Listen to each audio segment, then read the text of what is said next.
train them fast and make their brave fighters. When we're in battle, you have to have the mind that whoever is facing, whoever you are facing, destruction is for them. Because as we go, we go peace. And fear will not prevail.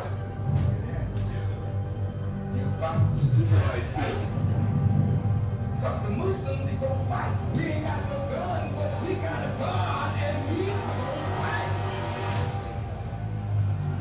And I got a shout to my brother Applewhite. I've been before you for 44 years without my teacher, and ain't nothing happened to me on my watch. We have to and they sure have a lot of strong soldiers.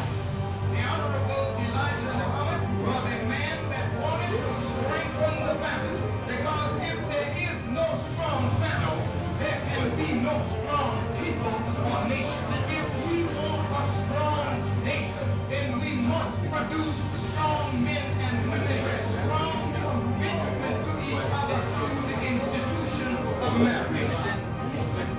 Any man that is not prepared to is not living up to the nature in which we created every one of you to train you.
All praise is due to Allah.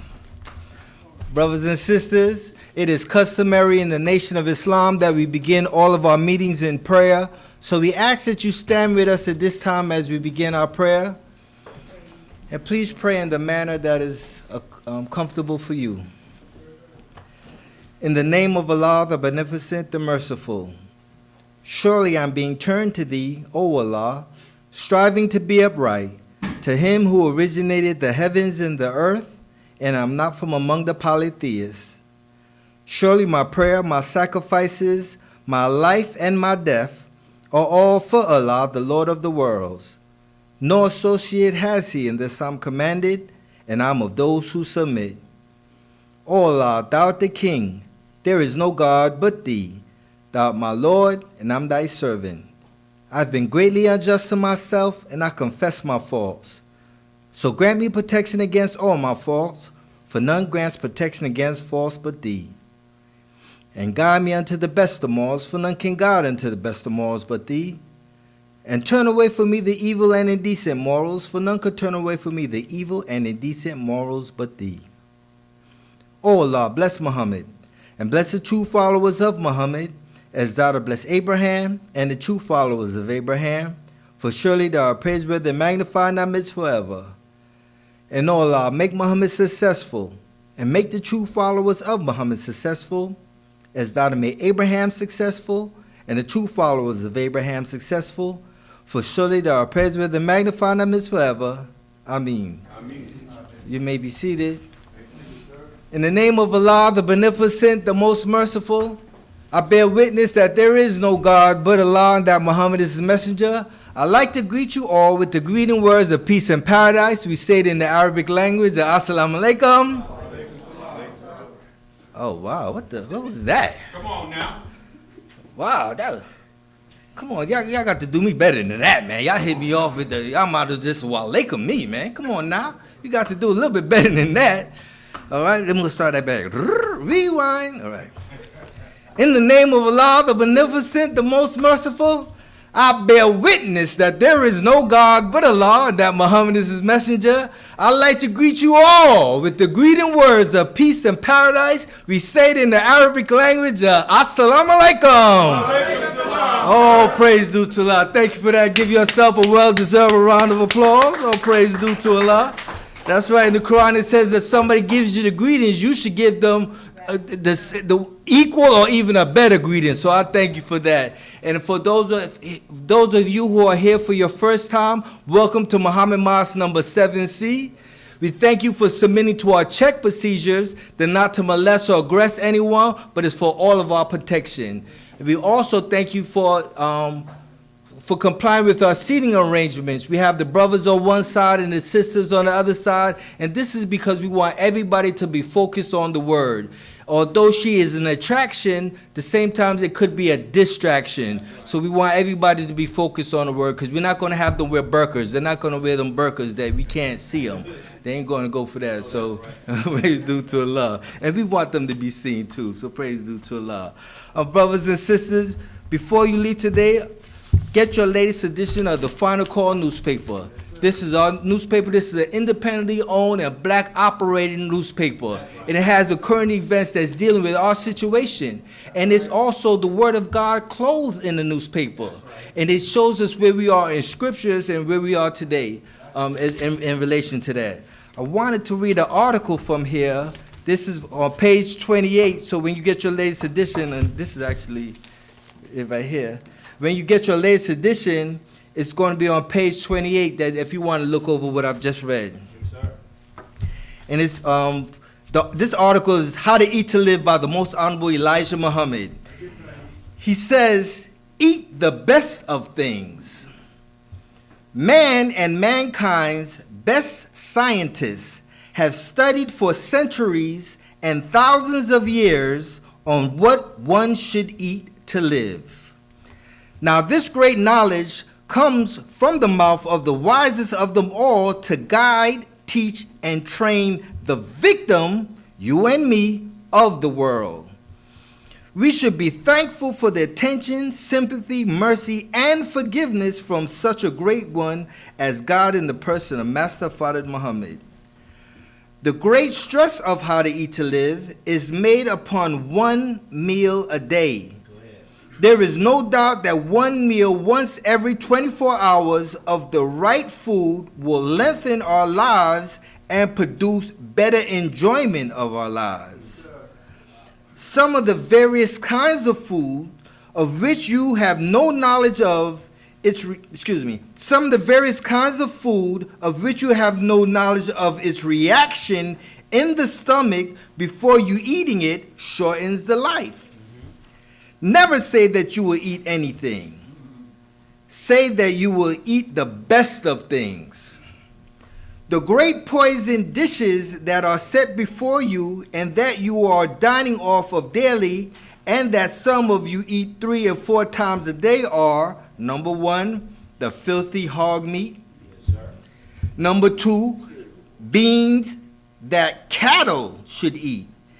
And that is what they are made for and not for human consumption. Lima beans, butter beans, field peas, black-eyed peas, and even soybeans are not good for anything but for shortening your life. Cornbread, half-done flour bread, and sweet potatoes Watch it now. all shortens your life. The sweet potato is not good for any human to take as a food. White potatoes do very well, but they produce too much starch, which would add fat, and too much fat shortens this life. This I want to tell you fat readers to remember, and this is me too. All right, just because I may look a certain way, I got fat on me. So that's everybody. So don't take it don't take it anyway. All right? This I want you fat readers to remember. Now, that's for all of us. Okay, now again, I just want us to, that's all of us. That your rosy fat does not mean long life. It means short life to you. Stay away from eating cornbread. It is too rough for the stomach.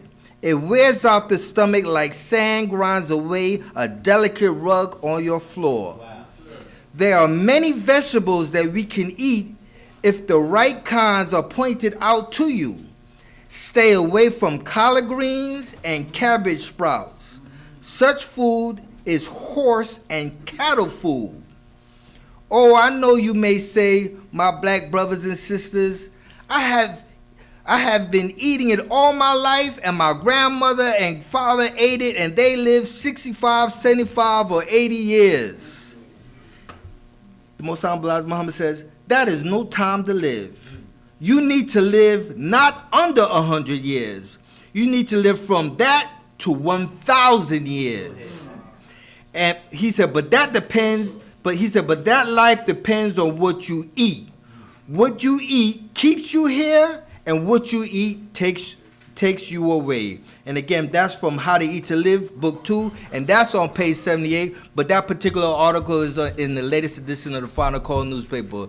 Brothers and sisters, at this time, please help me to bring up for my ministry class, Brother Darren, with the well-deserved round of applause. Assalamu alaikum. In the name of Allah, the Beneficent, the Merciful, I bear witness that there is no God but Allah, and I bear witness that Muhammad is his messenger. I would like to greet you, my dear beloved brothers and sisters, with the greeting words of peace. Assalamu alaikum. Brothers and sisters, we know that there's a lot going on in the world today. There's a lot of emotion. You know, in these challenging times, when our communities face division, when our relationships crumble, when tempers flare, and when the enemy manipulates our feelings, it is more important than ever that we learn to think and act from a divine center. The Honorable Minister Louis Farrakhan, we would like to reflect today, this morning, brothers and sisters, on a spiritual discipline taught by the Honorable Minister Louis Farrakhan, the necessity to rise above emotion into the thinking of God. The Honorable Minister Louis Farrakhan teaches that emotion is natural. Yes, emotion is a part of humanity. But emotion without divine guidance becomes a tool in the hands of the enemy. The Honorable Minister Louis Farrakhan explains that the human being is most easily misled, tricked, or manipulated when we are reacting from raw emotion. In that state, we lose sight of truth. We misjudge situations, and we make decisions that we later regret. Is that right? Yes, sir. How many arguments have broken our homes because we spoke from anger instead of wisdom?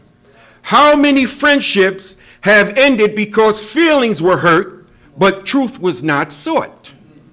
How many times have we judged someone based on our emotion instead of facts?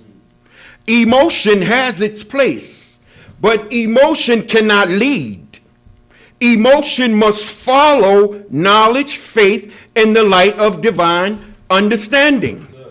The Honorable Minister Louis Farrakhan teaches that God thinks from a place of absolute truth, absolute justice and absolute love. When we rise into the thinking of God, we no longer let temporary feelings dictate our permanent decisions. God's thinking is not reactionary. God's thinking is not emotional instability. God's thinking is principled, balanced, patient, and wise. In Study God 18, the Honorable Minister Louis Farrakhan teaches that emotion can make a wise man foolish and a strong man weak. When emotion dominates us, we lose access to the higher faculties of reasoning that God has placed in our nature. Is that right? Yes, sir. But when we quiet the storm inside of us, when we pause, breathe, reflect, and seek guidance, we begin to see situations as they truly are. Truth emerges. clarity returns, and we regain control over our actions. Emotion makes us easy to control. Divine thinking makes us free.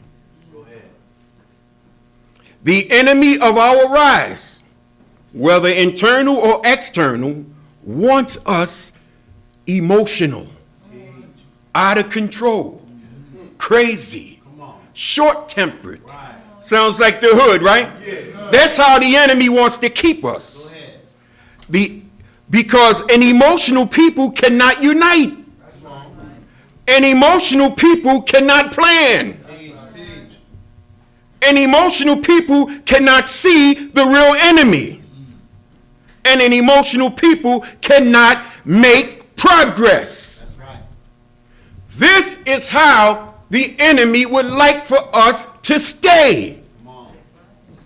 We are a very emotional people. And then we're watching the news and all this craziness and madness going on, and we see the highest office in the land out of control and crazy, and we're feeding that to ourselves, and we become emotional. You leave your house angry. You leave your house upset. You got road rage. An 80-year-old woman cut you off on the road. You want to get out and beat her up. Can't make progress with that kind of crazy thinking, black man. But God has a man among us today that has the healing for all of our ills. All praises due to Allah. But look, if the enemy can trigger your anger, he can control your actions. If he can stir your fear, he can limit your potential. If he can provoke your pain, he can steal your future. Do you hear me? Yes, sir. But when you rise above emotion, you become spiritually untouchable. All praise is due to Allah. I'm going to say that again. That had a good feeling on my tongue. When you begin to act, when you rise above emotion, you become spiritually untouchable. When you begin to act from the God within you, calm, focused, wise, and unstoppable.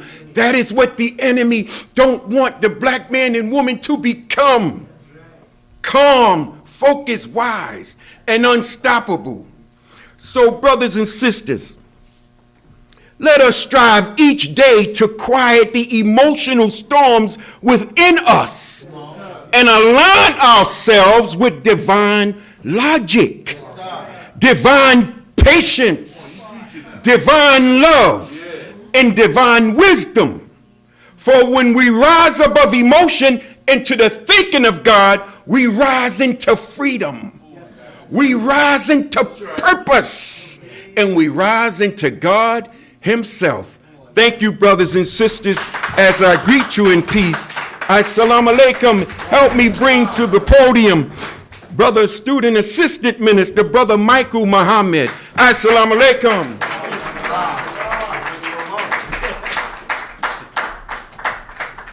All praises due to Allah. In the name of Allah, the Beneficent, the Merciful, we bear witness that there is but one God, and we bear witness that Muhammad is indeed his messenger. We would like to greet you once again in the greeting words of peace and paradise. We say it in the Arabic language.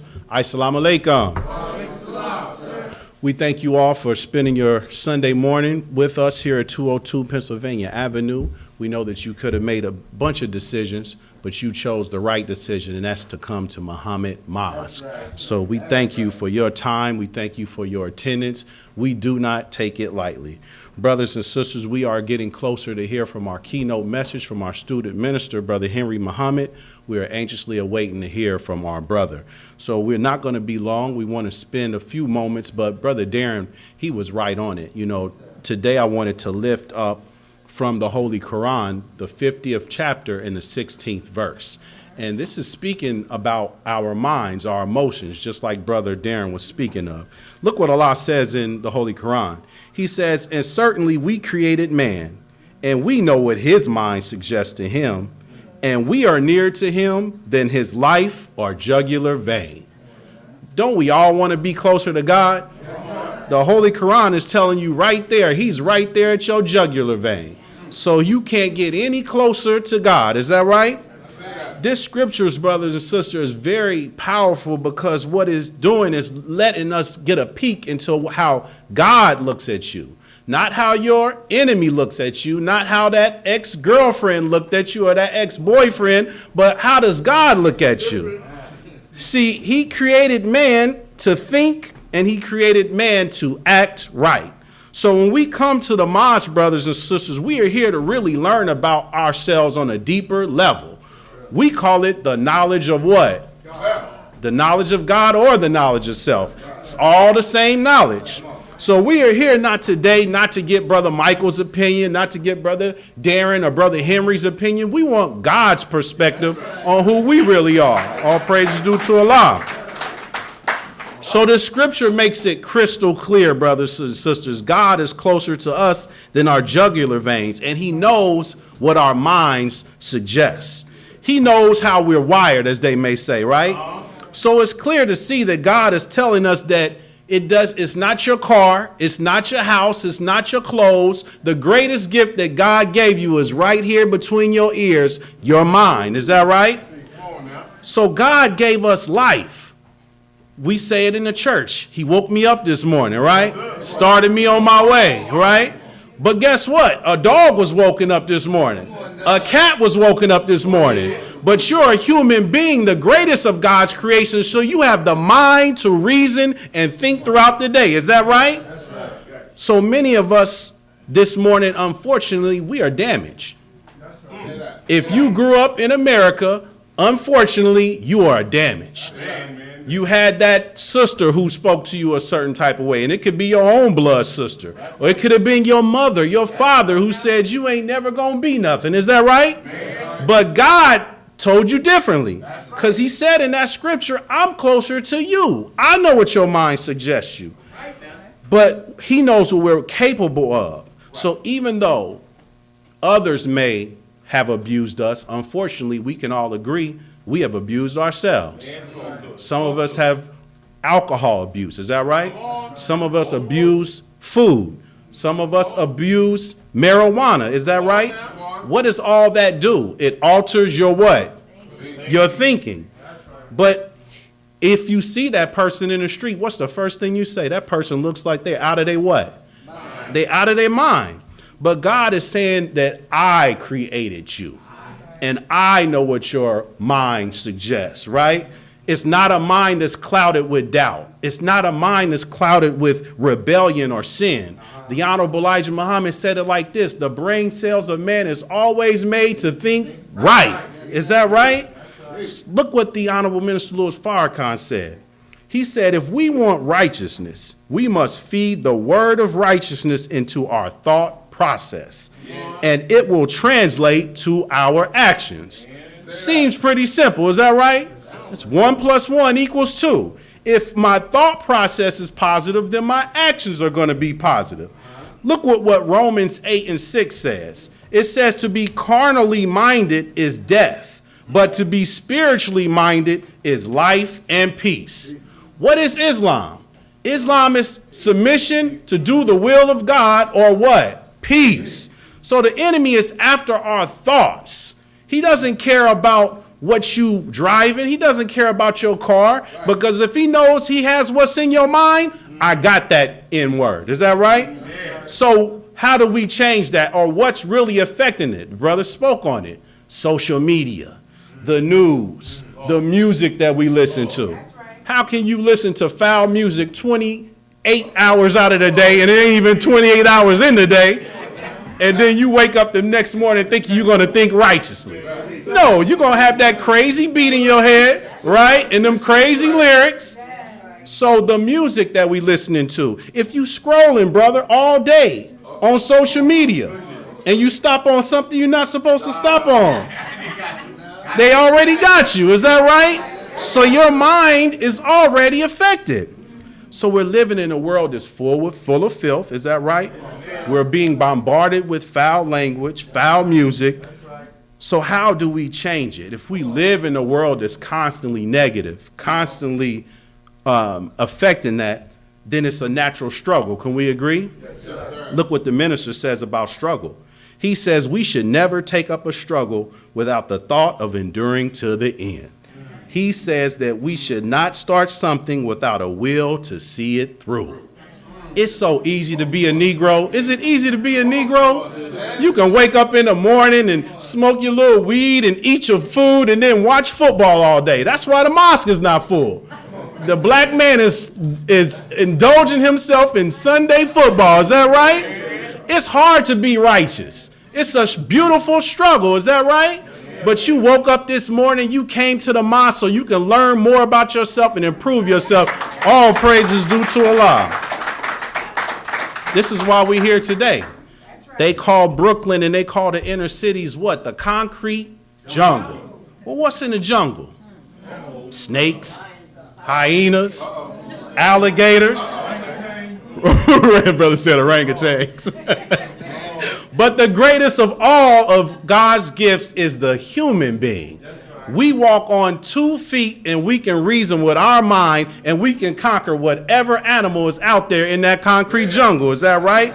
So once again, the Holy Quran, just that one verse is so full. It says, I, God, I'm closer to you. He's telling us that he's our companion. Yes. He's our provider. Yes. So it doesn't matter what abusive partner you had. It doesn't matter what that negative teacher said. Allah is telling you who you are. You are the best. You are the original man of the earth. Is that right? Yes, so low self-esteem, all of these things is really because you haven't submitted to God 100%. Right. So how do we correct this wrong? How do we change our thought process back to God?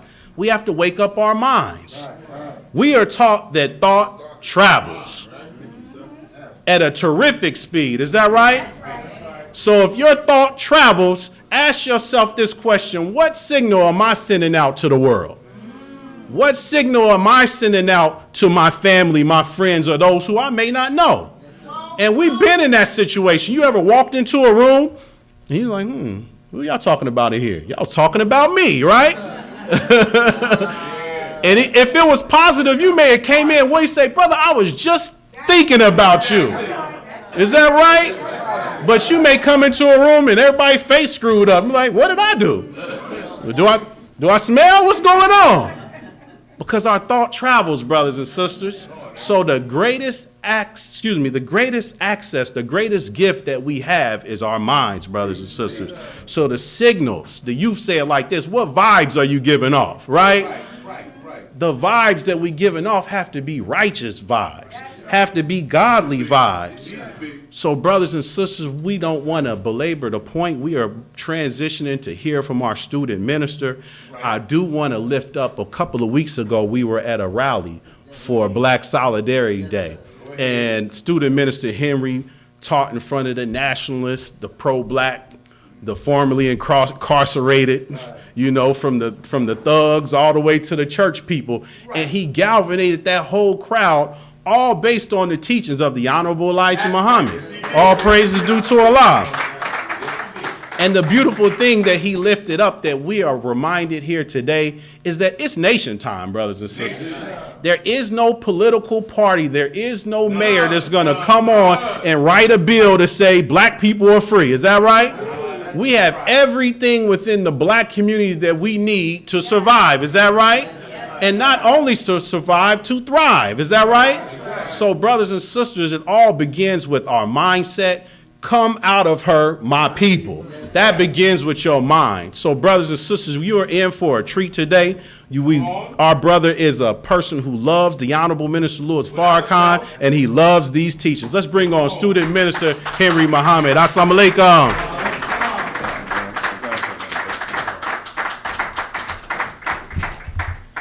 Assalamu alaikum, family.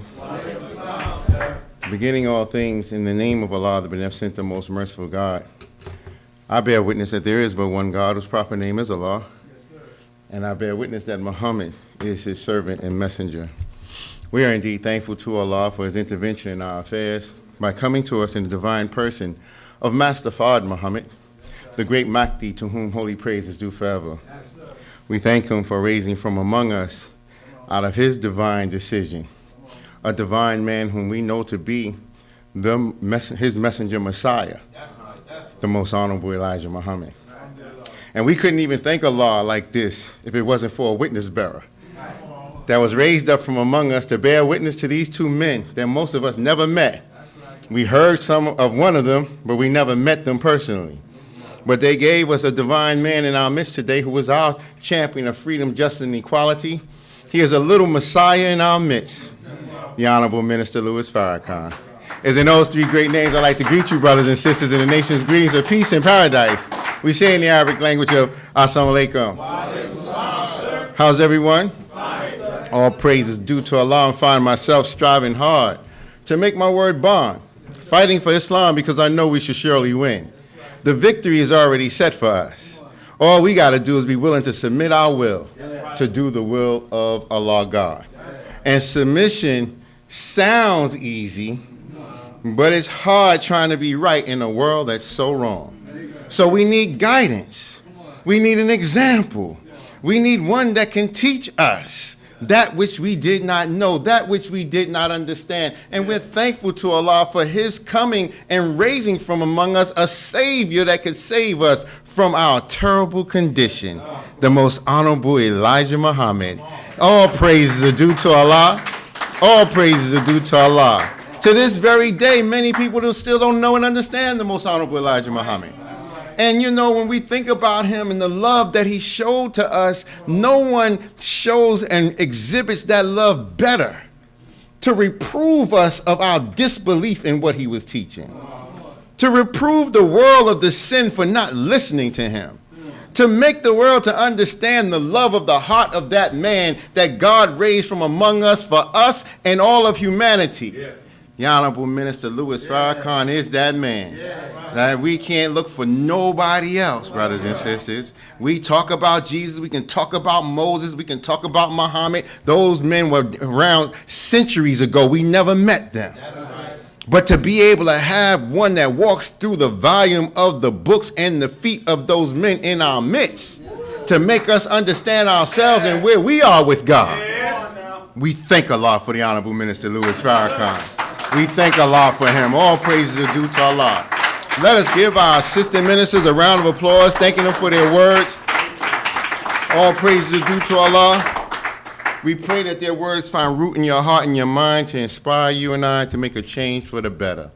You know, brothers and sisters, as we are getting ready to delve into this subject matter, come out of her, my people, you know, we have to take into consideration that the time we're living in, there's so much of a distraction that is put in our way, that if we don't find a place that we can go to where we can get the solitude to just for a moment focus and be introduced to thought patterns that can help us reflect on ourselves and remind us about things we may have forgotten about and introduce us to things that we didn't realize, we'll get swept away with the wave of this society, of this world.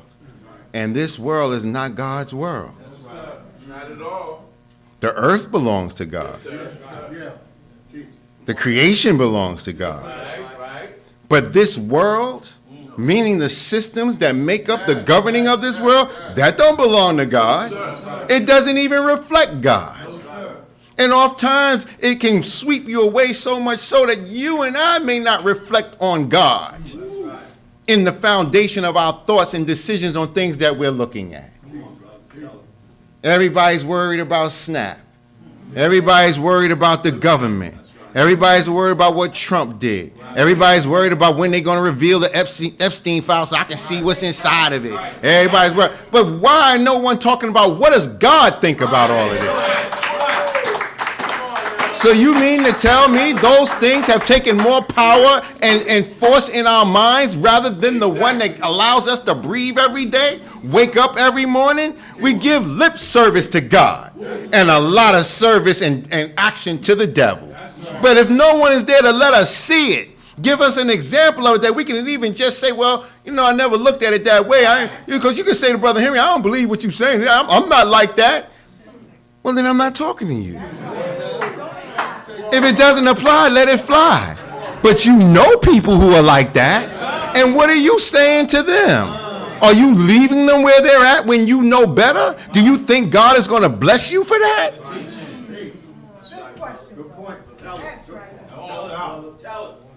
So we got to come out of this.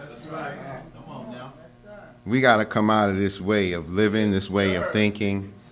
Somebody has to be able to introduce us to another thought process that we can at least size it up with what we've been dealing with. Is that right? That's right.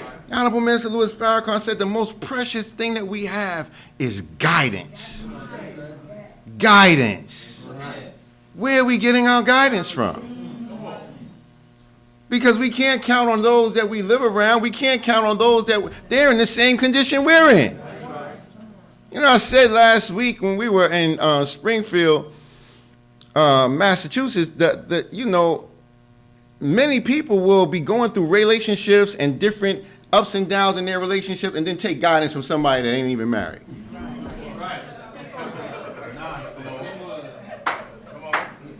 Yeah, because she told me, and she got her stuff together. She know what she talking, but she ain't got no man.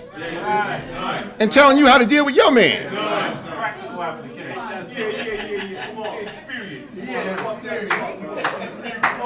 What kind of guidance is that?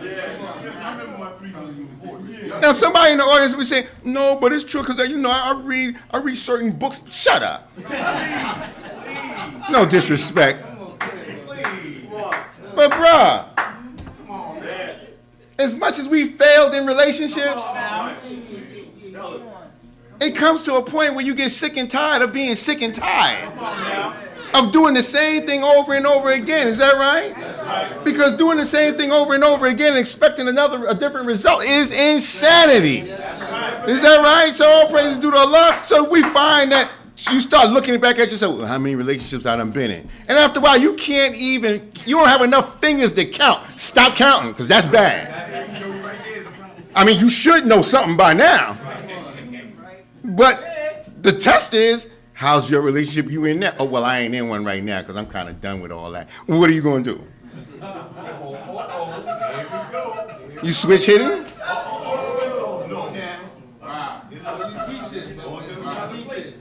What are you going to do? Well, you know, I was talking to my man, and you know, he's very, look, this brother got his stuff together. You know, he's very mature. He done been in a lot of different relationships. You know, really, back in the days, he used to be a pimp. But he gave up that, you know, but he knows something about women. Is he married now? Nah, he ain't married. And you taking advice from him. We crazy. Yes, sir. It's the blind leading the blind. And then we don't want to admit it. So it's common, and when you come into the house of God, it's a matter of stop, look, listen, and learn. Is that right? All praise to in the scriptures. Now, before I go there, let me thank you all for receiving our guest speaker last week, Brother Abdul Haq Muhammad, and the message that he gave of Farrakhan, a wonderful counselor. All praises due to Allah. All praises due to Allah. Man, we thank a lot. You know, I was praying for brother, and even though, you know, many of us marvel over Brother Haq because he's that young brother, you know, he ain't that young. I think he's about pushing 40. When you get 40, that's the age of maturity. Is that right? They say life begins at 40. Look at the foreheads of some of the 40-year-olds. Yeah, that's what they say. But it does. But I'm saying Brother Haq is such a promising brother. You know, and you know, I heard some of the message and I was like, man, brother done captured the audience there, you know, with his spirit and the delivery of the word. So I thank Allah for what he did last Sunday. All praises are due to Allah. All praises due to Allah. Because at the end of the day, when we are standing on these rostrums as students, ministers of the Honorable Minister Louis Farrakhan, who I personally see as a little Messiah in our midst. Without a doubt. A Messiah is one that electrifies the masses of the people. A Messiah is one that God is working through. The the minister has proven himself over the past 70 years. The past 70 years and 47 years in the absence of his teacher, the Most Honorable Elijah Muhammad, that he's electrifying the masses and that God is working through that man. Without a doubt. So to understand Minister Farrakhan, you got to be able to understand him through the book. You can't look at him like you would look at the average ordinary leader. Right. Come on. With all due respect, you can't compare him to Al Sharpton. You can't, man, please stop all that. I love Al Sharpton, that's our brother, but when we start dealing with the leaders of today or yesterday, Right. you can't compare him to them. You may want to do some kind of comparison, but this is a man that opens up, every time he opens up his mouth, he bears witness there's no God but Allah, and Muhammad is his messenger, and that he is a student of the Most Honorable Elijah Muhammad. So if he's a student of a man, hold on now, if he's a student of a man who said that he met God in person, and he's been following that man for 70 years, then man, you got to compare him to those of the scripture that follow God. You got to compare him to Moses. You got to compare him to Noah. You got to compare him to Jesus. You got to compare him to Elijah and Elisha. You got to compare him to Muhammad, Ali, Uthman. You got to compare him to the men of God. Can't compare Farrakhan to the average ordinary brother and sister on the street. It's a man of God. So to be a student of his Man, please. is to take on some heavy weight and some heavy responsibility. And thanking Allah for him allowing us to have the chance to try to qualify ourselves to step into the shoes of a man that got his foot so far up the crackers behind that they can taste his leather on their mouth. When you mention Farrakhan, it's either you love him or you hate him. There ain't no in between with a man like that. There's no in between. Ain't nobody saying Farrakhan, well, he all right. No, it's either they love him or they hate him. Why is that? And we don't weigh our brother based off of how much he can make us clap or how much oratorical skills he got. We weigh him based off of the enemies that are against him. Right. Judge him by it. Right. Come on now. You know where he is. What's your weight? How many likes you got on Facebook? How many people following you on Instagram? That's punk weight. That's weight for spiders. That's weight for lightweight creatures. But when you got a man in your midst that the whole United States government and every agency of the government is against, then I'm talking about a weighty man of God. We ain't dealing with no punk stuff when it comes down to Farrakhan. So to walk with a man like that, you can't be scared. To stand for a man like that on this rostrum and out in the public, Come on now. you are a target. Big talk. When we call you to these meetings in the Nation of Islam, we're calling you to God. And to stand up for God. This is Islam with a mission. This is about liberation, freedom, justice, and equality. If what I'm saying is scaring you, you're in the wrong place. Because this is the teachings of the Most Honorable Elijah Muhammad. And this is the life-saving teaching for our people. And this is salvation for us. And all of humanity. Now, I can say it with a lot of spirit. I can say it in a soft voice. It's not going to diminish the truth of what I'm saying one iota. And if you don't believe it, stick around for a while. He is a sign of what's in all of us. We don't worship Farrakhan. We don't worship the Most Honorable Elijah Muhammad. We don't worship Allah in the person of Master Fard Muhammad. What we worship is the wisdom and the truth that God has brought through these men. And understanding that the flesh of Master Fard Muhammad will eventually die and go away. But what God, the will of the originator that has been produced through him, of the perfection of Allah God, that's what we worship. The truth. And for thousands of years, the Honorable Elijah Muhammad said, the people who did not have a knowledge of the person or reality of God worshiped their own ideas of God. So for the past 90-something odd years, the Nation of Islam has been trying to give our people the knowledge of the person and reality of God. And still to this very day, some of you will come out to these meetings week after week and still disbelieve in the knowledge, person, and reality of God, when we are telling you every time you look in the mirror, you looking at God. So if you ain't gonna believe in yourself, we ain't got a chance. But God took all these things into consideration. But we're at a point now, brothers and sisters, in the time of God, whereas it is written in the book of Revelations 18, an angel cries out mightily, saying, Babylon the Great is fallen, and has become a habitation of devils, and a hold of every foul spirit, and a cage of every unclean and hateful bird. For all nations have drunk of the wine of the wrath of her fornication, and the kings of the earth have committed fornication with her, and the merchants of the earth are waxed through the abundance of her delicacies. Babylon. In the monumental book of the Most Honorable Elijah Muhammad, The Fall of America, he said America, I'm sorry, he said the Bible refers to America by the name Babylon. So we're reading in the Bible all along about Revelations and Babylon and Mystery Babylon, not knowing who it's talking about.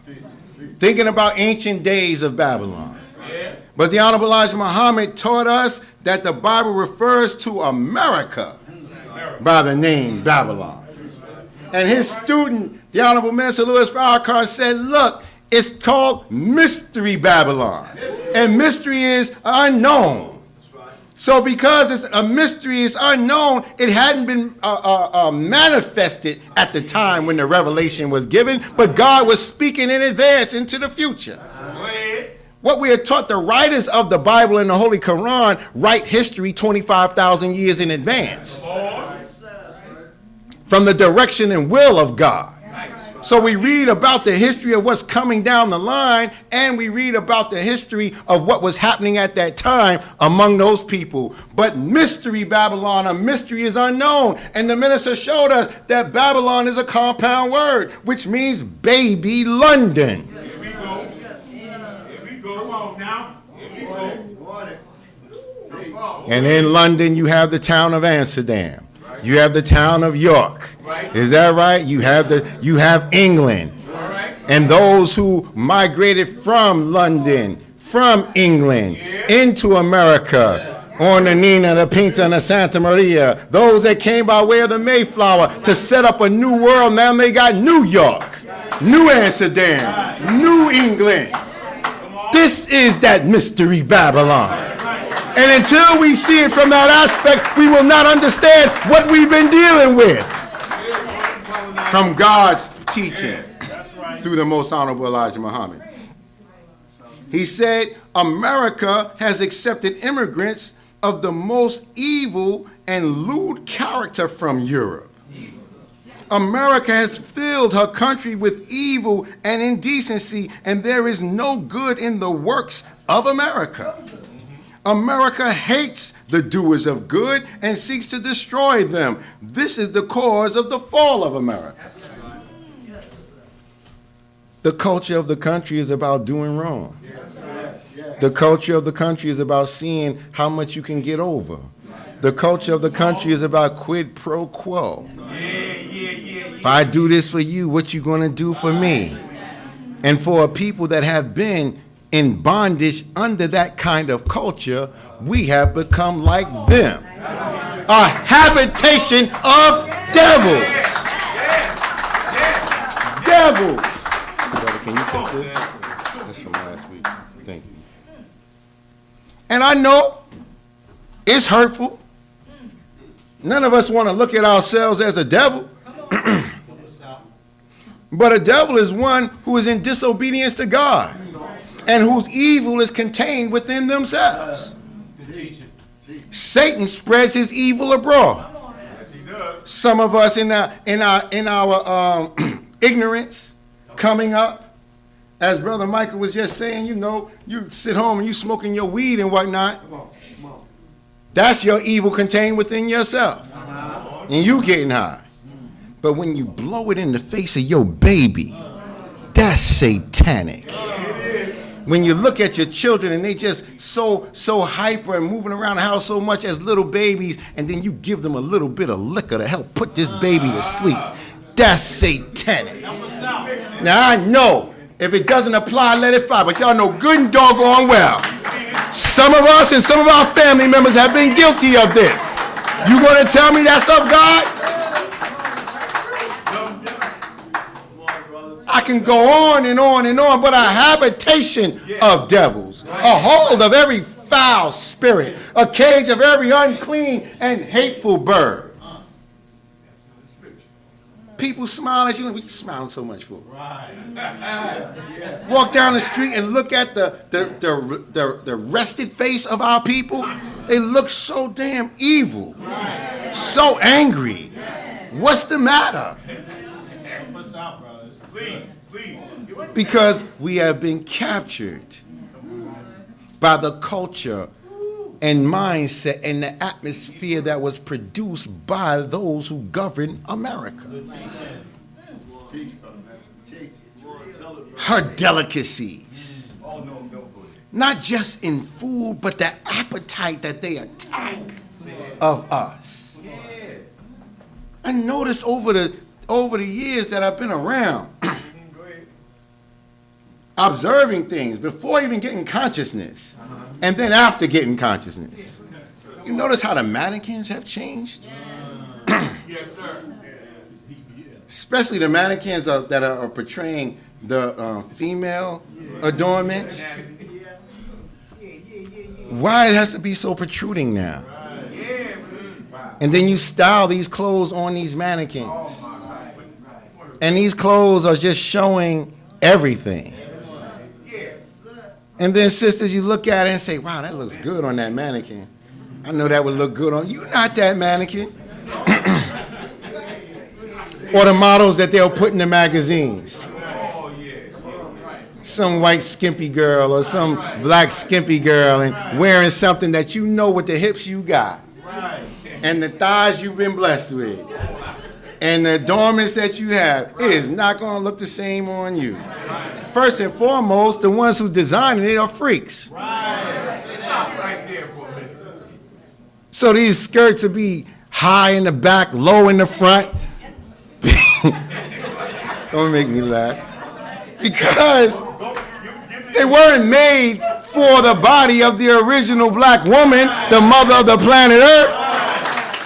And we were the ones through our ancestors that gave them clothes. But without the knowledge of knowing that, you don't know that they was one time in the caves and hillsides of Europe. Naked. Not knowing how to dress themselves, not knowing how to feed themselves, not knowing how to season their food, how to bury their dead, until we sent Moses among them. You think they're going to teach us that we sent Moses to them? No, because then that would make us start looking at ourselves in a better way. But now we stripping off our clothes by this made man's desire. Because he knows his time is limited to rule over God's people. And he wants to take as many of God's people into hell with him when he goes. But the life in America is hell. Excuse me a second.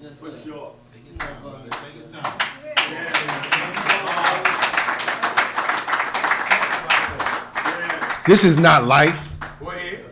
This is death. In that same revelation, it says, behold, I saw a pale horse, and its rider was death, and hell followed him. We are taught that that pale horse is talking about the pale man. Our Native American brothers and sisters had it right. Pale face. Speaks with a forked tongue. Is that right? They ain't have to give a lot of articulation. Pale face. Speaks with a forked tongue.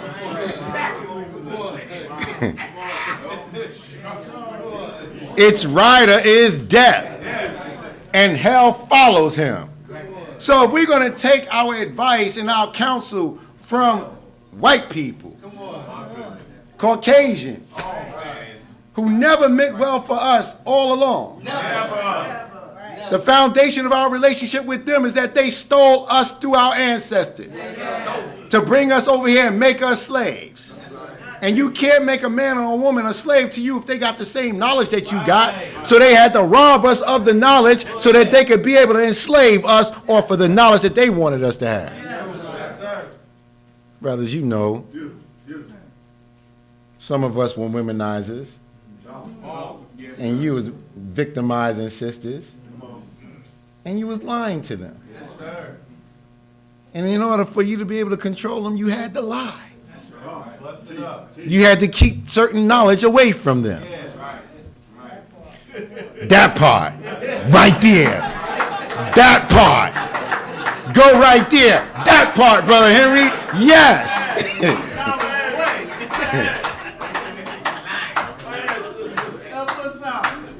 Lying about your name. Lying about your job. Lying that you don't have a woman in your life. Lying about how the relationship broke up and you was the victim.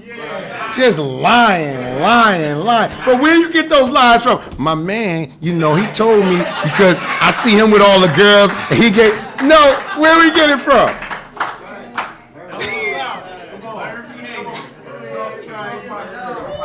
I'm a 60s baby. Them records used to say, put your arm around her waist and let me show you how to rap a little bit. I didn't know what the hell rap was. What is rap? Brother, how come I see you with all these girls and I can't get one and I'm just being all nice? That's your problem, being too damn nice. You gotta know how to play it, brother.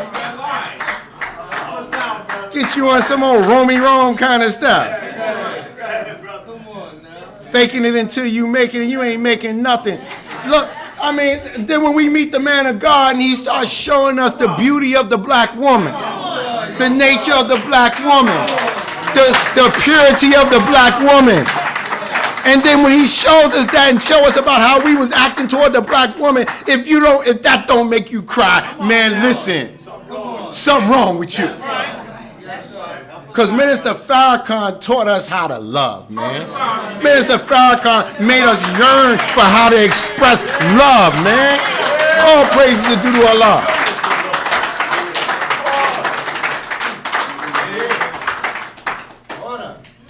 Satan wants to lead us by our appetites. Sex is an appetite. Wanting to be loved is an appetite. It's a desire that feeds the soul. Is that right? Wanting to be accepted by your peers is an appetite. But he comes into the very nature of things and then manipulates it. Lord have mercy. Allah says, I seek refuge in the Lord of the dawn from the evil of that which he has created. It's talking about Satan and what he creates to make those of righteous nature to be susceptible to the darkness, thinking that you're in the light. Somebody got to come and say, Babylon the great is fallen, it's fallen, has become a habitation of devils and a hold of every foul spirit and a cage of every unclean and hateful bird. All praises due to Allah. The Honorable Elijah Muhammad teaches us. The Honorable Elijah Muhammad teaches us that the original black man is the God and owner of the earth and knows every square inch of it and has chosen for himself the best part. He did not care about the poor part of the planet Earth. America is the poor part of this planet. When I say original man, I'm talking about those that are from the originator, whom you are a part of. You and I are aboriginal. We are from the original, but have been missing the knowledge of the originator. But those that were in accord with the originator, in accord with his knowledge, they already had canvassed the whole planet. 196,940,000 square miles. And chose the best part for himself. The rich Nile Valley in Egypt, which used to be called Kemet, the land of the blacks. That's where you find Mecca and Medina and all that. We was there first. America, as the Honorable Elijah Muhammad teaches us, was set up as a prison. Thousands of years ago for every rebellious devil against God's way. This was set up as a prison for devils.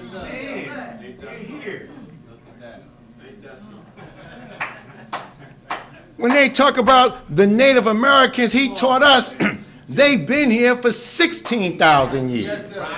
Because they were exiled out from among the original people in the East for breaking Islamic laws. What Islamic laws 16,000 years ago, brother? You know, Prophet Muhammad was around 1,400 years ago. Islam is only 1,400 years. See, that's the part right there. That part. That part. Prophet Muhammad, peace and blessings be upon him, did not bring us Islam in terms of dealing with Islam. Started with him.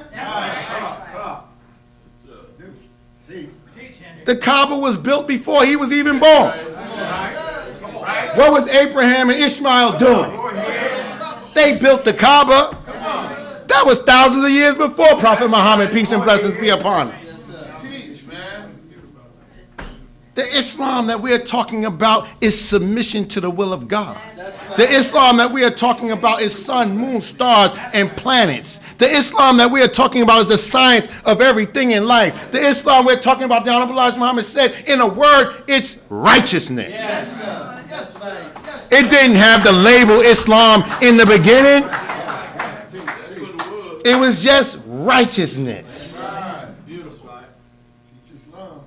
Our nature is to submit our will to do right. That's Islam. No one has to teach you that. We just need to be reminded and given the example, and we realize it was in us all along. It's buried up under all of this other culture. But our real, true culture is submission to God.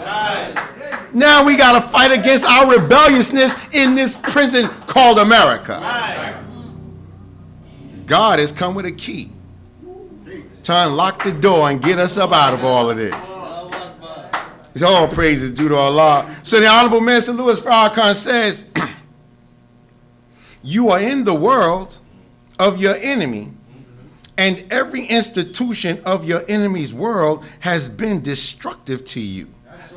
Your family, your future, your well-being. So until you understand that you are being called out of this world to build a new world under the guidance of God, then you'll stay where you are and continue to lose.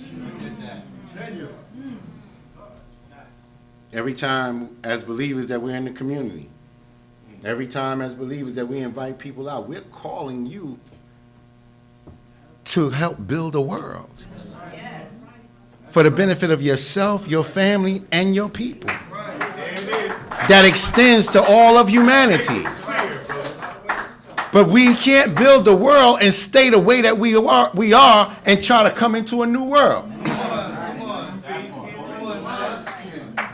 You're not going to be able to be those that are with God building a new world and you're still getting high. You're not going to be able to be those that are with God and try to build a new world and you still partying and cussing and acting the fool in your own privacy. You're not going to be able to build a new world with God and be a freak. You're not going to be able to build a world with God and be a womanizer or be a one that plays men. You're not going to be able to build a new world with God and live outside of the nature of God, because that's not life, that is death. And the Honorable Minister Louis Farrakhan teaches us that life is dealing with activity. When a baby is stillborn, it's not active at all. But when that baby starts crying at birth and breathes out and starts moving, it's activity taking place. But that activity got to be connected to the source that gave us life. And if our activity is not connected to the source that gave us life, then we're not really living. You are walking dead. And how are you going to be in accord with the source that gave you life if you don't know the source? You only know him by name. I love God. I love Jesus. What the hell you know about God? What do you know about Jesus? Someone has to come and introduce us to God. Not just his prophets, but to God that sent the prophet. The time demands it. It calls for it. But if we don't know the time, we don't know what must be done. So we just going by other people's clock. Separation is a necessity for the people of God today. You know, when we oftentimes are soldiering the Final Call newspaper, as you see this latest edition, America's Errant Foreign Policy. On the heels of targeting Venezuela, the president is threatening military intervention in the oil-rich West African nation of Nigeria in another sign of troublesome U.S. foreign policy. The article that is in the center fold of the paper is a spiritual article, a spiritual word, and it's from Minister Farrakhan, The Spirit of Warning. This is a little book housed in a newspaper. The Final Call is here, is dedicated for the resurrection of the fallen black man and the fallen black woman, to raise them up in consciousness. Is that right? And when we bring the paper to our people, it's a conversation piece. Is that right? That allows us get into, if Allah permits, to get into the doorway of their mind. Starting out by talking about what's on this cover. Have you ever read it? What do you think about it, brother? What do you think about it, sister? Is that right? It's not about just getting $1 from you or $2 from you or a donation. No, it's to be used as that fine silk that our master teacher had when he was going door to door, Master Fard Muhammad, peddling silk. But it wasn't the silk that he wanted to get to the people. It was the word of God that he wanted to get to them. Is that right? Because all praises due to Allah. Because we're on a mission and we have an agenda. The Nation of Islam has a program. And our program is built out of what the Muslims want and what the Muslims believe. I just want to read something from our program. Y'all all right? What we want. We want freedom. We want a full and complete freedom. We want justice, equal justice under the law. We want justice applied equally to all, regardless of creed or class or color. We want equality of opportunity. We want equal membership in society with the best in civilized society. Well, why freedom? I'm not locked up. What I need to be free from? The minds of our people need to be free. Education is the cultivation of our mind. America's education has kept us locked away from ourselves. How could we have the same education as white people and we don't have our own gas stations? We don't have our own neighborhoods. When I say, yeah, we got our neighborhood, we got the hood. No, we don't have our own neighborhood where we got our own stores, our own supermarkets, our own lumber yard, our own printing press for our own newspaper, our own buildings, our own institute. Why we don't have it? They got it in Chinatown. They got it in the Jewish community. They got it in Little Italy. What's stopping us from getting it? Because our minds are not free to think for itself. Which means our hands are not free to work for itself, which means our feet are not free to walk for itself. Somebody else is controlling how we move, how we act, when we stand, when we sit, when we laugh, when we cry. We're not free. On now. We want freedom. Right. We want a full and complete freedom. That means we have to have a knowledge that's above this knowledge of this society that has kept us locked away.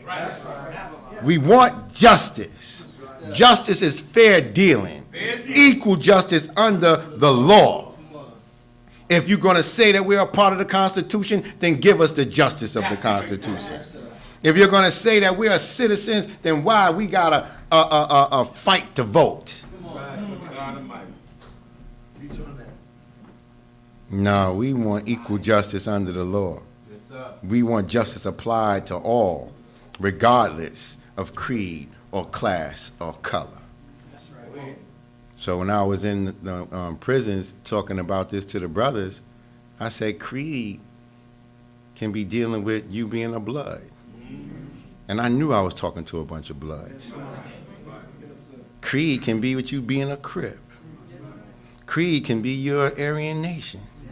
Creed can be that you're a Baptist, you're a Methodist, you're Episcopalian, you're Catholic, you're Muslim, you're atheist, but you still deserve justice.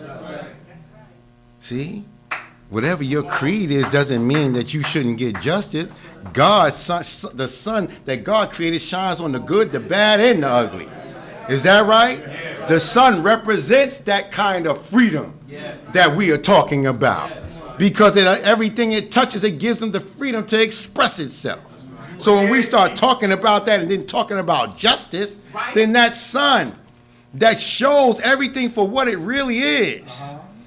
When we are in the shadow of the earth and we see the star justifies the existence of the sun. So in our flag of Islam, we have the sun, moon, and star.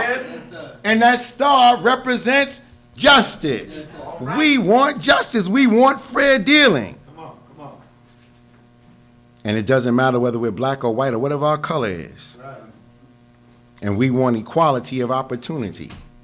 We want equal membership in society with the best in civilized society. Equality of opportunity means that we want that equality to have the opportunity to do for ourselves, to show ourselves, but you and I can't look at equality and say we want the same thing the white man got. And you haven't qualified yourself to get it. Uh-oh. Well, why shouldn't we have it? Qualify yourself to get it and let's make it for ourselves. Instead of saying they should give us a job, they should do this for us. We want equality. We want to be equal. How are you going to be equal with your oppressor? How are you going to be equal with the slave master? If he's oppressing over us and this is his world and his money rules his world and got his face on it, how are you going to be equal with that? Here you go. That's why we got to separate. The Honorable Elijah Muhammad says separation is the best and only solution between black and white at this point. And I know, look, it becomes affairs of the heart. What? Separate? That's right. Leave white people? What are we going to do? Where are we going to go? Who's going to feed us? How are we going to be educated? We've been so entrenched under them that we got this sick love affair with them. Why do we love the devil? Because the devil gives us nothing. This white man ain't gave us nothing, brothers and sisters. Really. But we got enough to go for self with the little bit of education that we was allowed to get. And now God has intervened in the affairs of us over the past 90, what are we got, going on 95 years? Of the coming of the Son of Man, Mustafa Muhammad. This kind of knowledge should allow us to be able to go for self. But if they don't want to give us the freedom, the justice, the equality, then point number 4 seals the deal. We want our people in America whose parents or grandparents were descendants from slaves to be allowed to establish a separate state or territory of their own, either on this continent or elsewhere. We believe that our former slave masters are obligated to provide such land and that the area must be fertile and minerally rich. We believe that our former slave masters are obligated to maintain and supply our needs in this separate territory for the next 20 to 25 years until we are able to reduce and supply our own needs. Let's stop right there. Oh, so you're going to expect them to pay for your way? You damn right. See, what this is spelling out in an articulate way is reparations, brothers and sisters. This is God's messenger showing us the right way to ask for reparations. Our ancestors worked for 379 years from can't see morning to can't see night to make this country rich. And we didn't get no pay for it, and then fought in every war they had. Every war they had, black people fought for them and didn't get no respect. Yes, you owe us. Give us some of these states. 8 to 10 of them. You say, well, that white man ain't going to never do that. But that's why God's man is asking, because that's the olive branch. And when you turn down God's man, he brings plagues on you. You don't remember what happened with Moses and Aaron and the children of Israel? Dealing with Pharaoh and the 10 plagues that came? Moses didn't come to Pharaoh saying, after being under him and then being raised by God with knowledge, he didn't go to Pharaoh and say, I want to integrate. I want to be able to vote like the rest of the Egyptians. I want to be with your wife. I want to be with your daughter. I don't want to be your brother-in-law. I want to be your brother-in-law. Moses said, let my people go. God sent me to tell you to let my people go. So we can talk Bible all day long. We can talk Quran all day long. We can talk Jesus all day long. That's easy. But to live Bible, to live Quran, to live Jesus, to live Muhammad, that's the hard part. That's the part when you're striving to do right in a world that's so wrong. And since it's so wrong, you got to have some militancy. You got to be a soldier for Muhammad. That's what the hell you got to be. You got to be willing to put it all on the line for God. Brother soldiers and sister soldiers. Look, I know this is the kind of teaching that society don't want you to have. You're going to leave here and say, yeah, I went to the mosque. Say, oh, you was down there with them Muslims? You was at the masjid? No, I was at the mosque with Farrakhan. What? They crazy over there. Yeah, we crazy for freedom, justice, and equality. We're crazy for the freedom of our people. We're crazy for God.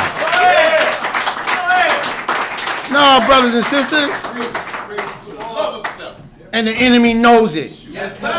He's always been on the watch for this fundamentalist Islam, for fundamentalist Christianity. When you know the fundamentals of the way of God, then you already know you've been trained in a certain way on how to deal with your enemy and how to be obedient to God. Anybody that has played sports, when you go to train in a training camp for sports, you learn the fundamentals. Your game is more tighter than it was. Is that right? Than when you was on the block. And the fundamentals is dealing with the principles. And when we are men and women of principles, then we don't bow to nothing that goes against the principles of life, the principles of God. The white man can't be over you. You know what? The hell with the white man. That ninja that you got in your life. That black man who's a Negro playing you. Sister, he can't be over you if you living by principles of life and principles of God. It starts messing up his whole game. And brother, she can't rule you if you don't submit to nothing but God. What? Did I say something wrong? Because if God is in her, you'll submit to God in her. And if God is in him, you'll submit to God in him. But when you see God ain't coming out of him and God ain't coming out of her, sis, I don't know, you bugging. You can go ahead with that. Is that right? Because now we're dealing with the principles. Not just the principles of man, but the principles of God. And when we strive to live by principle, then we find ourselves having to struggle against the negative forces that come against us from within and from without with the people that we deal with. Is that right? But we are building a new world. And to build a new world, you have to be built up from the inside out. As Jesus said, he was in the world, but he was not of the world. So where do we go to get that kind of building and that training? This is what the mosque is for. This is what the house of God is supposed to be for. It's to pull us out of the world and train us up into the way of God. All praises are due to Allah.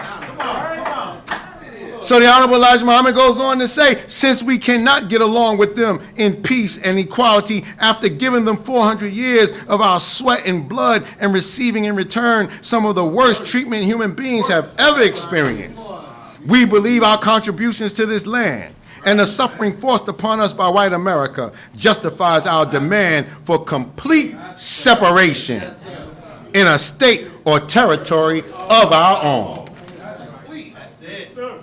I don't even need to go past point number 4. Because that's the foundation and preparation that's needed for us coming from God. So there is, in the next verse of what I was talking about from Revelations, it says in verse 5, there's another voice that's heard saying, come out of her, my people, that ye be not partakers of her sins, and that ye not partakers of her sins, and that ye receive not her plagues. For her sins have reached unto heaven, and God hath remembered her iniquities. Come out of her, my people. There's a lot in that, because that sounds personal. That angel, that voice is the voice of an angel. Now let's pause for a minute. Angels ain't no spooky people that are invisible, that are flying around. No, when we pick up Bible and Holy Quran with a proper understanding of what's in these books and open it up, these books become like wings that allow us with our understanding of the wisdom in it to fly above the condition that we were in. Is that right? But this voice of an angel, you know and I know, brothers and sisters, voices are manifested through vocal cords that are inside of human beings. Is that right? Because the enemy has been teaching us about this mystery God for so long, I feel I gotta say that. That's right. We sitting in the house by yourself. Ain't nobody home in that house. Wife and children gone. Been gone for hours.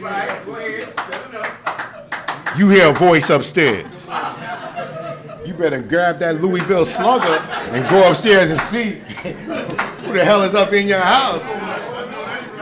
I know you ain't going to say, there's a spirit in that room, because that's where Grandma used to have that room before she died. I ain't going up in there. She talking. You're a little spooky behind. There's a body attached to that voice. Spirits don't talk unless that spirit is in some form of matter. This body is made up of matter. So a voice is saying, come out of her, my people, that you be not partakers of her sins and her plagues. That's what the Honorable Elijah Muhammad and Minister Farrakhan is doing. They've been calling us out of this Babylon. Jesus in the Bible said, be ye separate. And he gave several passages in the Bible that the minister points us to, that he said we should explore around this topic of be ye separate. See, because come out of her means separate yourself from this. Is that right? And these passages are describing the kingdom of God as it applies to separation.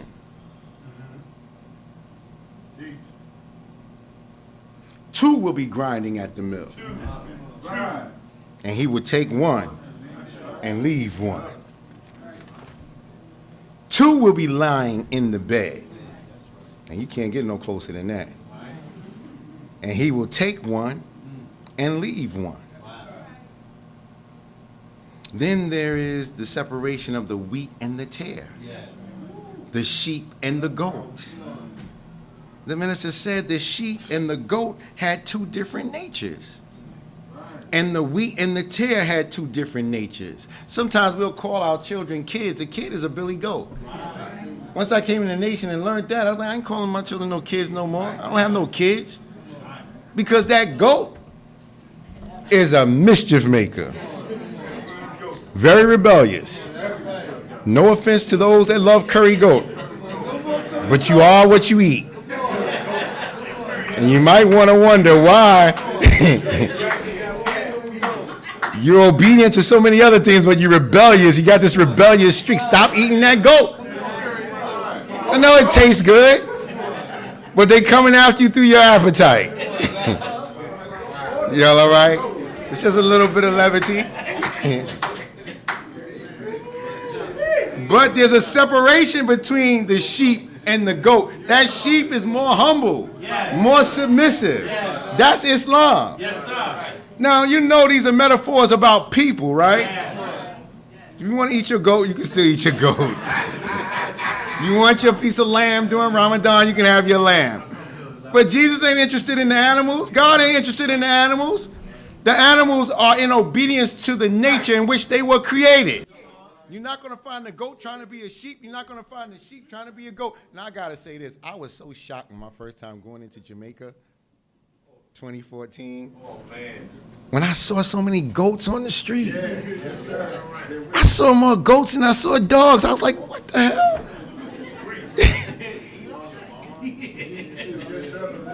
You know, Sister Dion, we're going to have to talk. You have to explain that to me and give me some understanding, because I don't want to be up here sounding ignorant, so I'm going to shut up. But I just saw a lot of goats. All right. Y'all all right? Yes, sir. But we're talking about separation. So the separation of the wheat from the tare, the sheep from the goat. And the minister says the sheep and the goat had two different natures, and the wheat and the tare has two different natures. That goat is rebellious. That sheep is more submissive.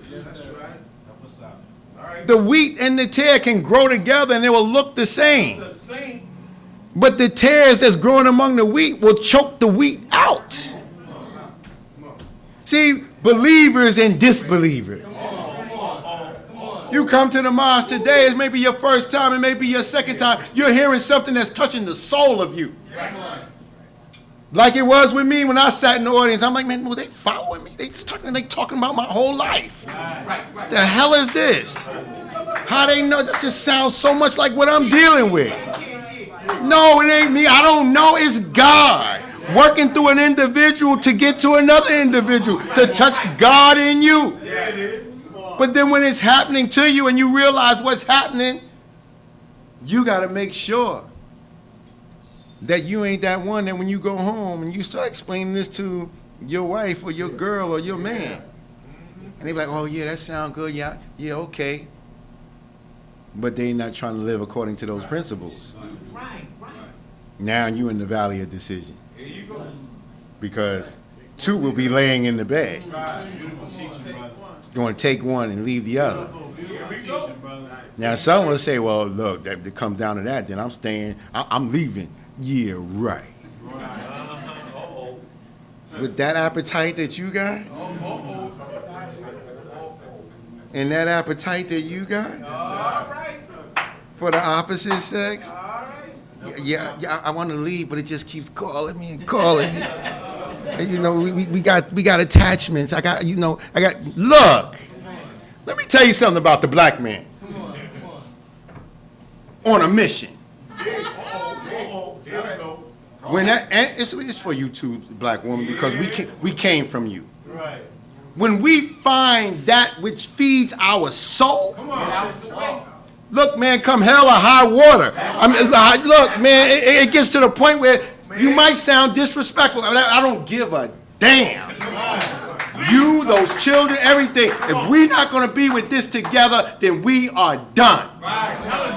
Why? Because I know this is my salvation.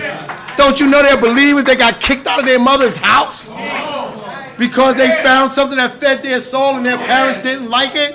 And they end up getting kicked out. All right, I'm kicked out, but I know I still got God. I know I still got salvation. I'd rather be on the street. I'd rather be going through the cold and the rough times than to be denying God and what has given me life. And sometimes we will look back on and say, well, maybe I didn't handle that right, but you did the right thing. The way that God wanted you to do it according to your understanding. But there are some goats that we have in our life that will try to lead the sheep astray. And there are some tares that are among the wheat, trying to choke the wheat out. These are disbelievers and hypocrites. But the minister said, so God is interested in saving the righteous. Right. So that puts everybody in the valley of decision as to which one are we. Am I the one that will be left in the bed? Am I the one that will be left at the well? Am I a tare that want to strangle the wheat? Am I a goat that want to mislead the sheep? There is an angel calling for his people to come out from among a government whose sins have reached heaven. Now, in the book of Isaiah, we read about where God is saying through Isaiah, my thoughts are not your thoughts. My ways are not your ways. My thoughts are from above while your thoughts are from beneath. And the Honorable Minister Louis Farrakhan pointed out to us that God is telling us through Isaiah that there is a gulf between man and God. See, the sins have reached up to heaven. Heaven is an elevated place above the way we live. Yet the sins have reached up to heaven. We ain't talking about no heaven in the sky. Ain't nothing up there but more sky. We ain't talking about no hell under the ground. Ain't nothing under there but more ground. When we talk about the heavenly bodies in the sky, we're talking about sun, moon, stars, and planets. But there is no heavenly place in the sky. Let's just be clear with that. All right. You know this white man came up through his technology with all kind of devices to see way out. He got telescopes that can see past galaxies. He has not seen heaven. Come on. He would have showed you a picture of it. Now you got AI. Go to AI and say, show me heaven in the sky. What does it look like? AI is going to say that again? That's a very serious question. ChatGPT. Oh, that's an interesting question. Let me look. Will you sit at home and wait for a mystery God? Emphatically no. Is that right? Me and my people have tried that mystery God. Look, there is no mystery God. There is no mystery heaven. Yes. But heaven, the Honorable Elijah Muhammad teaches us, is a state and condition of mind. Yes, sir. Just as hell is a state and condition of mind. Yes, it is a place, but it's more a state and condition of mind. And so when we are in tune with God, following God's way, striving to be obedient to God, then we are up in that heavenly state, that elevated place. But it takes discipline and study and submission to stay there. Right. And as long as we're staying there, then we are at peace. We have a contentment of mind. Right. Do we have bills? Are we struggling with certain things? Yes. That's the vicissitudes of life. But we're still at peace with ourselves because we know our foundation is God and obedience to God. What does that mean? That means that, brothers and sisters, then when you are like that, you're in the world, but you're not of the world. Is that right? All praises are due to Allah. All praises are due to Allah. So this means that the deviation, the abomination of the faith of this world permeates America, and it has even reached the holy people of Jerusalem, Mecca, Medina, Rome, and the Vatican. Because it has reached up into heaven. Those places are holy places. Jerusalem at one time was a holy place. That used to be where everybody faced as Muslims to make their prayers until the rebuilding of the Kaaba. Is that right? Mecca and Medina, holy places. Rome and the Vatican, where the Pope is, a holy place. Is that right? Now, we may not see it as holy, but it's a holy place. But sin has got all up in that. Racism is all up in that. Arab culture, this culture, that culture. It's all up in Islam. It's all up in Christianity. Is that right? It's all up in these places. So those sins has reached up into heaven. And God now is, he's really angry about that. And now he's bringing the wrath. Did you know that the Nation of Islam in America is what Allah has set up as a relief from the sins of the world? Think about that. In these next few minutes, I just want to, before we close, touch on something from the minister where this is concerned. Because this is where our foundation of belief is, that God came in the person of Master Fard Muhammad, the great Mahdi, the long-awaited Messiah of the Christians and the Mahdi of the Muslims. We're not getting away from that. That's point number 12 of what the Muslims believe. That's our foundation. People will try to say that we're committing shirk or that we're a hypocrite, but no, there are people waiting for the Mahdi. There are people waiting for the Messiah. There are people waiting for the second coming of Christ. We're saying he came in the person of Master Fard Muhammad.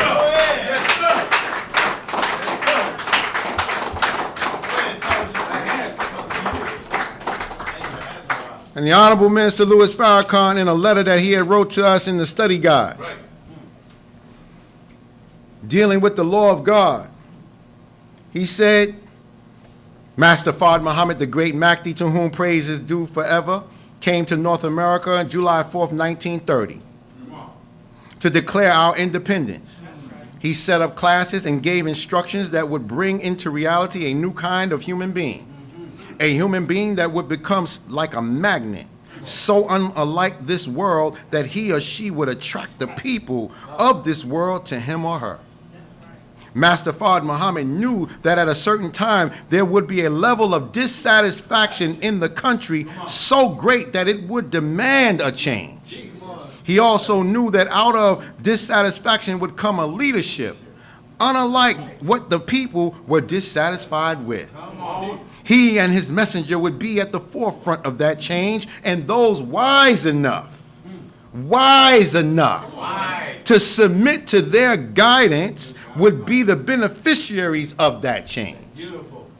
He said the mosque to us is a home, is as a home is to a family. It is the nurturing ground for virtue, character, the implementation of proper values, and the molding of a righteous character. For what purpose? That we might break forth from the mosque at the proper time to take advantage of what had been created by Allah God of total dissatisfaction with the kind of present day leadership. Now I'm going to pause right there. Man, who don't want that? Here's a God coming that has already surveyed the whole planet. Isaiah said he stood and measured the earth. He weighed the earth. He measured the sands in the palm of his hand. He started giving us the actual facts of the deserts, the lakes, the rivers, the hills, the mountains. But he was searching for that lost sheep, the lost found of God. Those people that were stolen from God in the east and taken on a westerly course and buried in the north corner. God raised one up. In the scripture he says, prepare me a body that I may go down and get my people. We're saying he came in the person of Master Fard Muhammad. And Master Fard Muhammad prepared a body in the Honorable Elijah Muhammad. All praises are due to Allah. But look, brothers and sisters, he set up classes for the male and the female. FOI, MGT, GCC, Muslim Girls Training General Civilization class, Fruit of Islam. The fruit is the best part of the tree. He set up classes that would be a derivative of what the tree is producing. He's the root of the tree. Women of God in training to get back to their natural self. For what purpose? To be able to teach the planet. To be able to go among our people, and as we learning sewing, to be able to sew the different natures together. Of this sister with that sister, from this neighborhood to that neighborhood, of this young brother with that young brother, squashing beefs, but they can't, as women and nurturers, go and squash that beef until the fruit comes first. The military training of the men that belong to Islam in North America paved the way for those Muslim sisters to go out and do what they got to do. The mothers of civilization. To give our people how to eat to live. To teach our people how to sew, how to cook, how to take care of their husbands, how to raise their family, and have protectors around them, letting you know, don't mess with them Muslim sisters. He set up classes to instruct us and bring us out of savagery into a high civilization. He knew that at a certain time, there would be a level of dissatisfaction in the country so great that it would demand a change. He knew that he and his messenger would produce leadership unlike what the people were dissatisfied with. Their product is the Honorable Minister Louis Farrakhan. He's the first of them that slept. He's the product of God and his Christ. The top of the class. Farrakhan. Letting you know that he's that kind of leader that's so unlike of any leader that you ever seen before. Outside of the most honorable Elijah Muhammad. That he's attractive. So attractive that the honorable Elijah Muhammad said, wherever you see him, look at him, man. Wherever he tells you to go, go. Wherever he tells you to stay from, stay from. He will get you across the muddy waters on his shoulders. He is a humble man. When he gets you to the other side, he won't say, look what I have done. He will say, look what God has done. What a man we got in Farrakhan. Oh my God. Look, brothers and sisters, is that not true of Minister Farrakhan?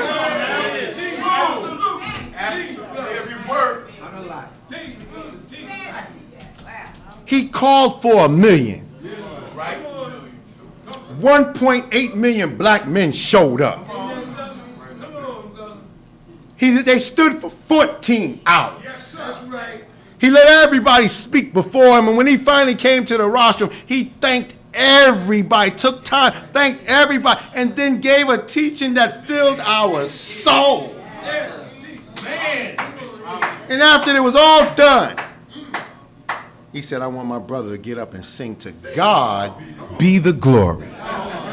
Not to Farrakhan be the glory. To God. What did the Honorable Elijah Muhammad say about him in 1972? When he gets you across on the other side on his shoulders, he will not say, look what Farrakhan has done. He will say, look what God has done.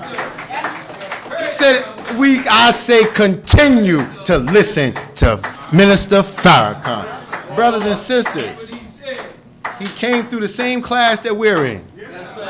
The class that was set up by God. When he first came into the mosque and got penned to get his ex, and they asked him to say a few words, with tears in his eyes, looking at the brotherhood, he said, man, I'm going to take this work and this word of the Honorable Elijah Muhammad to every nook and cranny in America.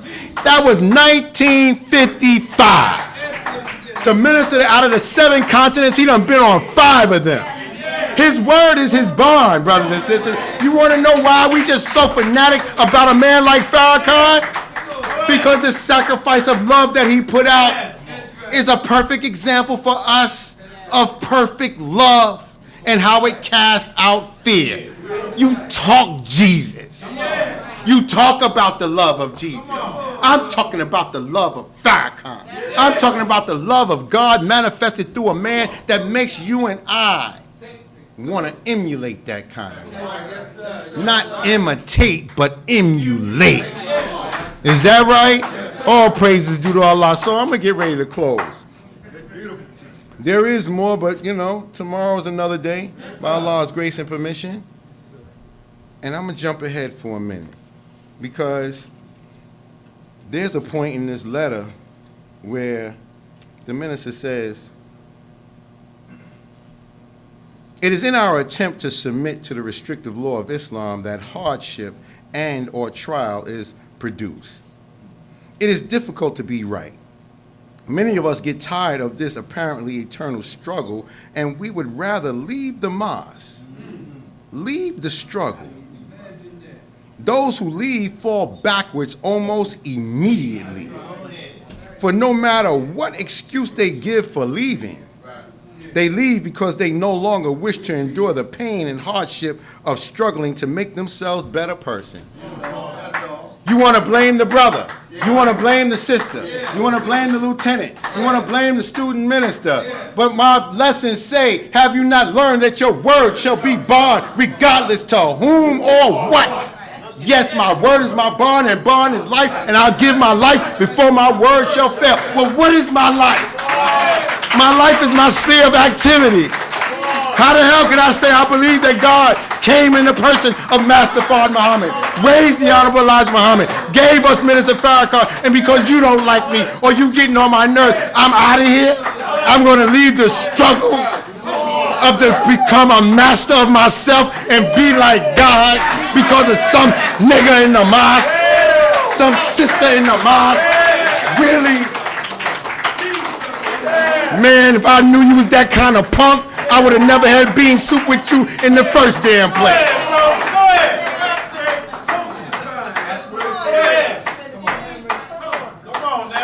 God tries us by one another. You don't think there's tares in here among the wheat? You don't think there's goats in here among the sheep? You don't think there's disbelievers in here? You don't think there's hypocrites in here with a headpiece and a bow tie? What the hell is wrong with you? Where did you grow up at? I thought we came from the same hood. You know good and doggone well. The sons of God came to present themselves before God, and the devil was among them. Everybody say assalamu alaikum, don't wish you peace. But you gonna give up on the struggle and try to blame it on somebody in the mosque? Try to blame it on you couldn't make the transportation? Try to blame it because your foot hurt, your leg hurt, you got some ailment? You think God didn't see your future before you even came into the mosque? Every one of us was chosen by Master Fard Muhammad to come through these doors. Damn, man. Do you want to stay in hell? Do you want to stay under the oppression of the white man? Or do you want to come out of her, my people, that you be not partakers of her sins and her plagues? For her sins has reached up into heaven, and God is bringing the plagues on America and on every rebellious devil. I thank you, brothers and sisters. Thank you for your time. Thank you for your patience. As I greet you all in peace. Assalamu alaikum. All praises are due to Allah.